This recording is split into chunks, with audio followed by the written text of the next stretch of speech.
Hey, how's it going, guys? Welcome to the One Funnel Hack Way recap. My name is Isaac Lara. So I'm just gonna give you a quick recap over week one.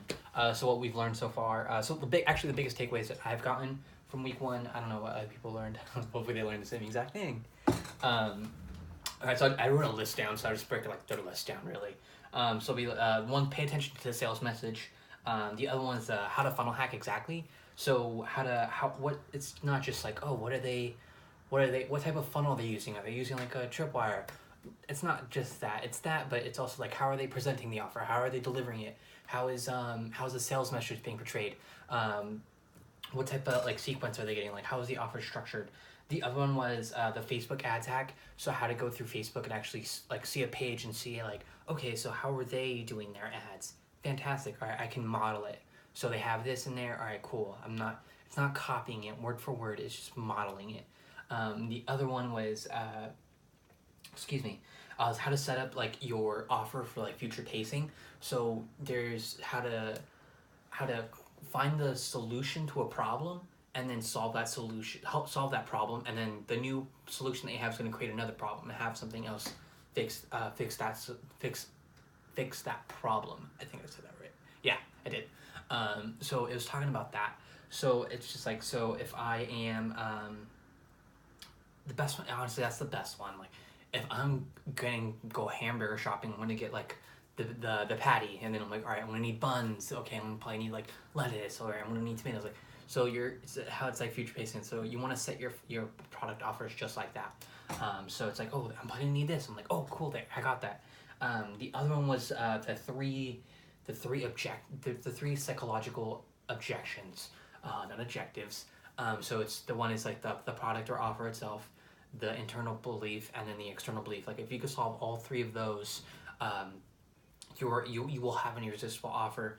So one, like, what is Stefan, a quick little tip that he said, he's like, a lot of people just focus on the external, they forget to address the internal belief. So from someone who actually has struggled with like internal beliefs in general. I think everyone does, really, to be honest, not just me.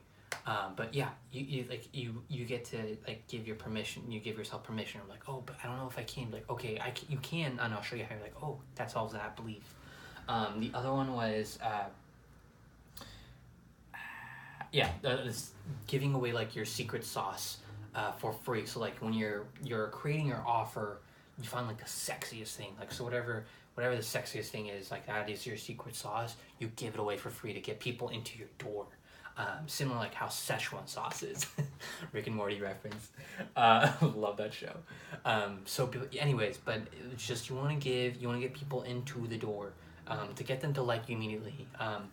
And also it's like you're creating that, like, oh shit, like the stuff that he's giving for free is so good. What is this stuff going to be like that we pay for? So that's like what it's creating. The other one was creating tangible products with digital, creating something tangible with a digital product. So like people who have like an actual product. So like say, actually I use a pen. So it's like, say a pen. If I'm actually able to feel the pen, I'm able to write with the pen, I'm able to experience the pen. So you want to create, it's easier to do that with a physical product.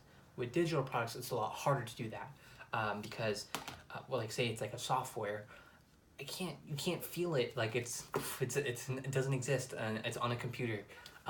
Like it can be sent through an email. It's something really quick. It's not, there's no like when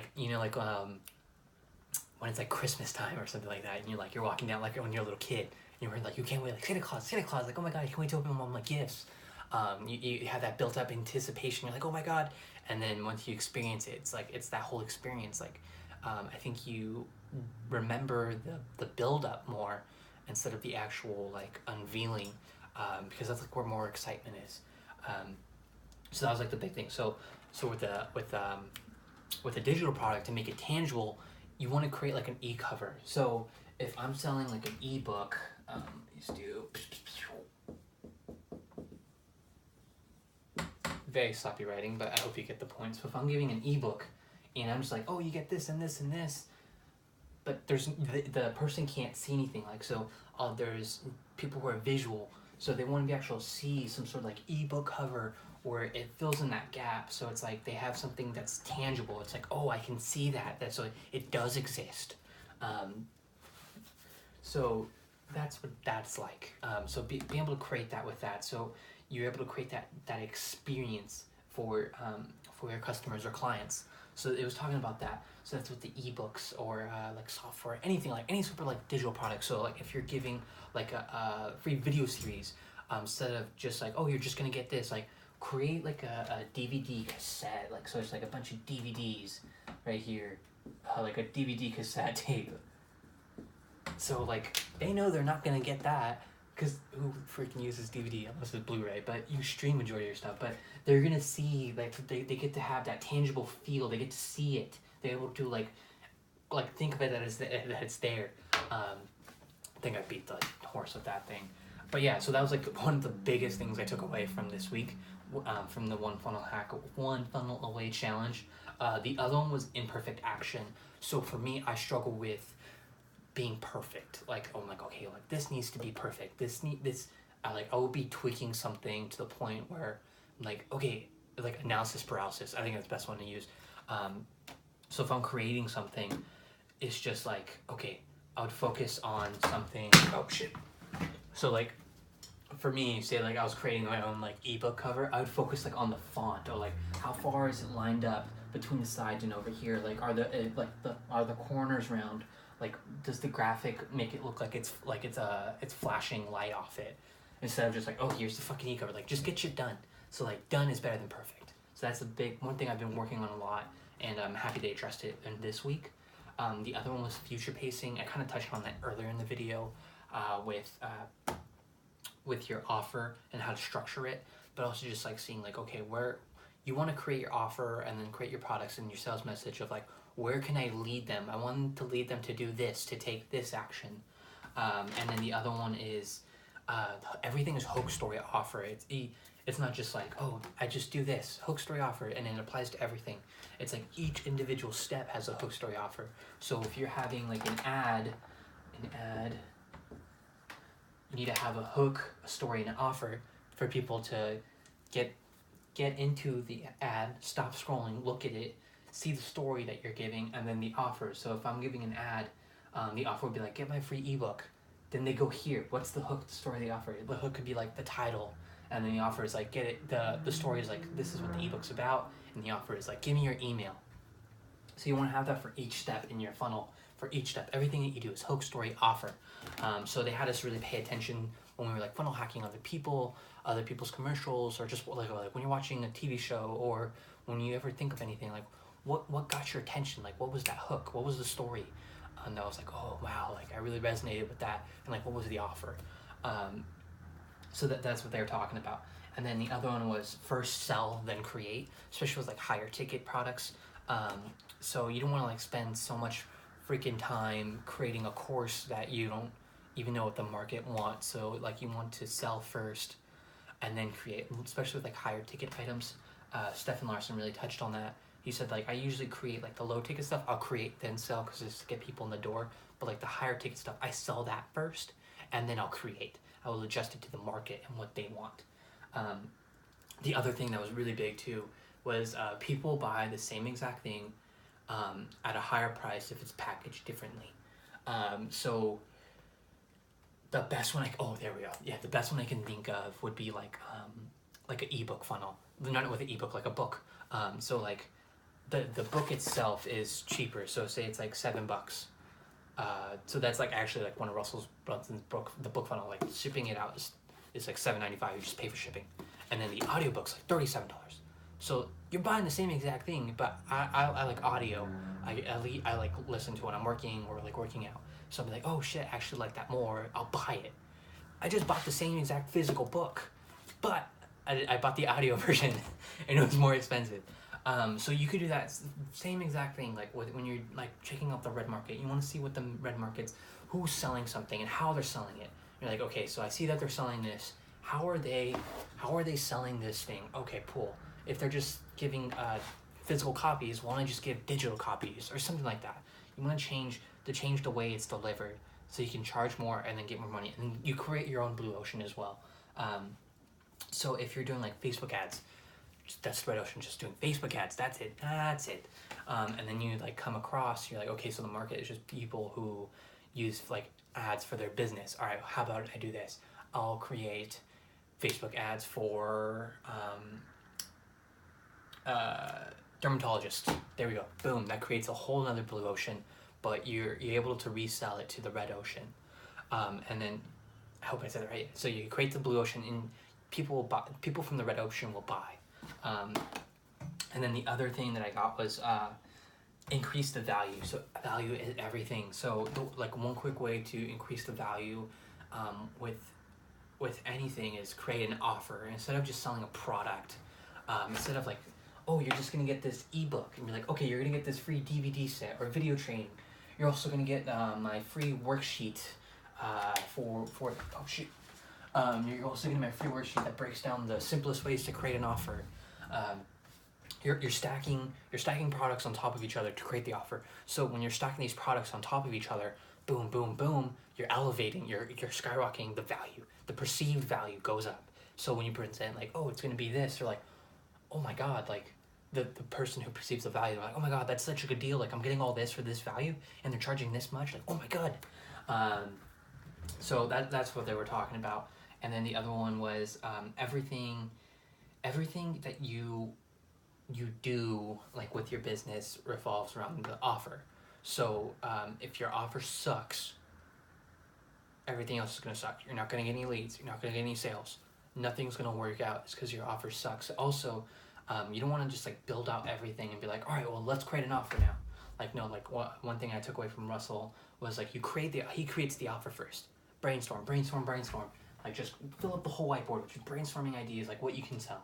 And then like, all right, I'll put these together to make the offer. Like I like this, all right, I'll put it here. I like this, I'll put it here. And then like, oh, this is pretty juicy, I'll put it here. And then you eventually have a stack.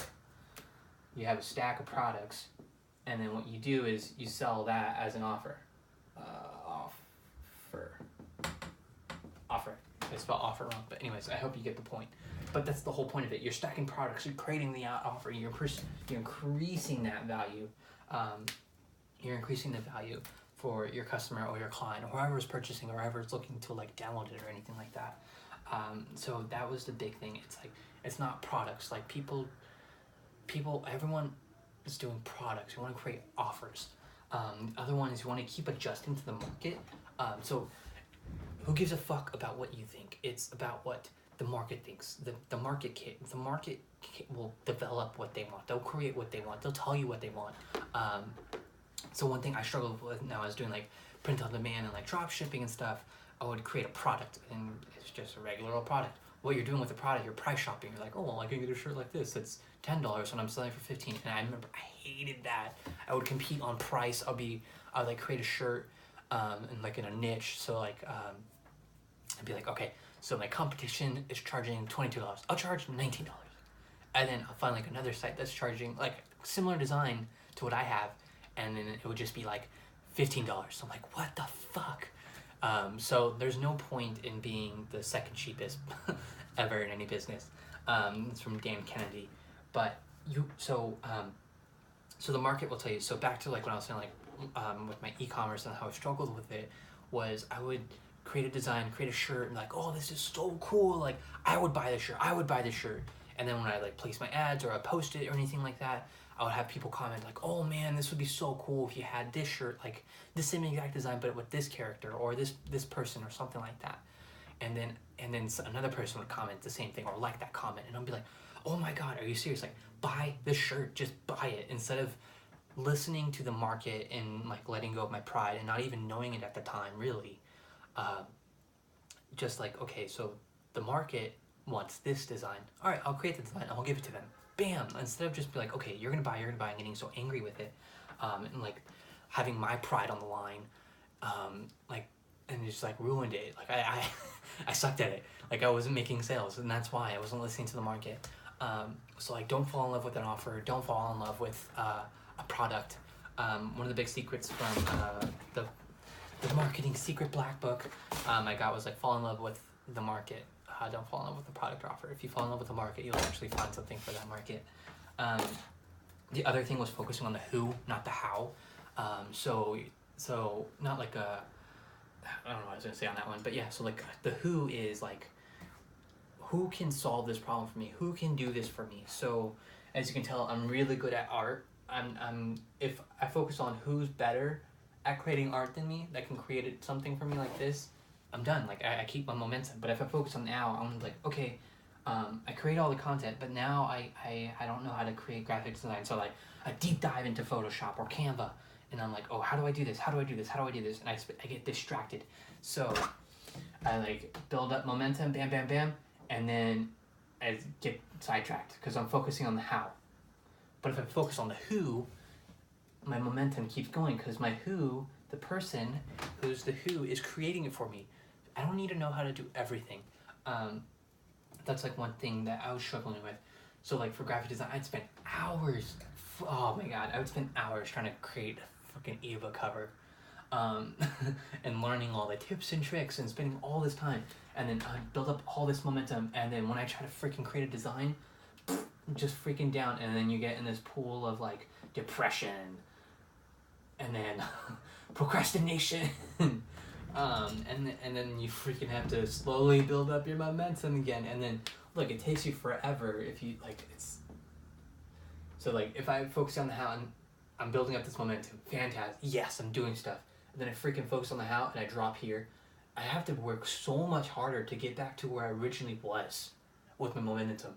Like I have to work so much harder instead of working like, oh, let me just do 50% increase, like, or something like that. So if I do a 50% increase, I just go like this. Now, since I'm here, I have to do a 100% increase in like my productivity to get back to even. So that was like the big thing. So like for me, I suck at freaking graphic design. I really suck at it. Video editing, I suck at it. I don't know how to do it. So I'm just gonna focus on the who instead of the how. So yeah, so I'm really excited. So that was the recap for week 1. I really took a lot away from this, especially from the community. The people were like in the I think it's like the Funnel Hacker group chat or anything like that. I forgot the name. It doesn't really matter. But like I was able to ask a question, and then also I was able to help other people explain stuff. Like one lady, she was worried about like, how do I create my offer? Like what would I have ideas? I was able to like, oh, well, you could do this and this. And it's just been like people cheering you on. It's very good community. Shane, he's the moderator, I guess. I think that's the right word.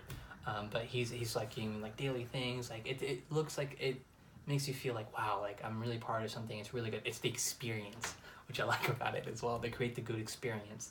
And like the coaching calls with Stefan, like they're really good. They're just value bombs with their value bombs, and his energy is amazing. The ones like one of these like Russel Brunson and Julie doing their videos, like it's very informative.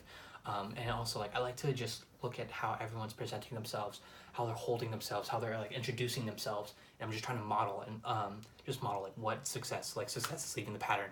So like, how is Russell Brunson introducing himself in every video? How is he holding his hand? Like what is he wearing? With like Stefan, it's like what type of energy is he using? Like what is he emphasizing on? What is his sales message? So that's what I'm like paying attention on. Oh my god, it's amazing. So next week is gonna be week 2, your hooks and your stories. I really like persuasion and like what makes people tick, like what makes them do something. What's the psychology behind it? I really like that stuff. That's probably why I like copywriting and like persuasion. Like I have like whole freaking books of just like persuasion and like how the brain works in copywriting and like just marketing in general. So yeah, I'm really excited about that. For next week, I get to learn how to craft my story to create sales, or like how to create a hook to get people in. I really am excited about that. And that's it. That was the one funnel away recap. Oh shoot, recap. But I hope you guys have a great day. Take care.